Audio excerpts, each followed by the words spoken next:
રુઝાન ખંભાતા. રુઝાનબેન, કેવું લાગ્યું? જ્યારે હું અહીંયા આવી ત્યારે I did not have a clue. I heard a lot about RSS અને એ લોકોની ગતિવિધિઓ યા વિધિઓ. પણ વેન આઈ કેમ here, the very first thing I should સે કે વેરી વેલ ઓર્ગેનાઇઝ.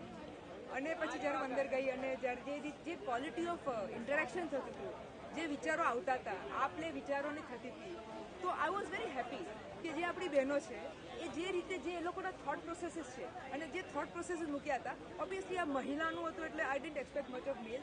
બટ મારી એવી ઈચ્છા હતી કે આ જ્યારે આપલે થતી હોય વિચારો ત્યારે equal amount of male participation હોવું જોઈએ. કારણ કે એનાથી શું થશે કે બિકોઝ આપણે એક ઓલ સાઉન્ડેડ લાઈક વન સાઇડેડ કે C I mean everything was good in terms of કે જે રીતનું આપણી કલા છે, જે મેં મારા પ્રદર્શનમાં વધારે કલાનું ધ્યાન હતું, જે રીતનું કલા છે ને જે રીતે આપણે પ્રોત્સાહન છે, આપણી રીચ હેરિટેજ છે, રીચ કલ્ચર છે.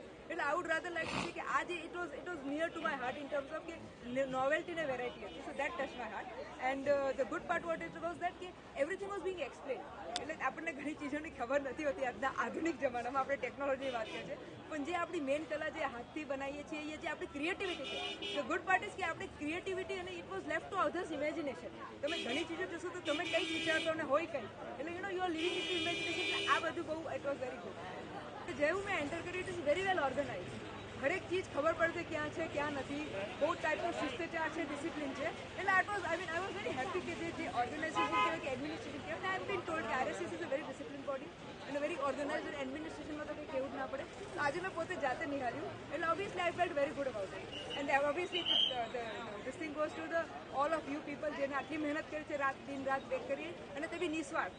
એટલે that is I should congratulate you all four it. Thank you.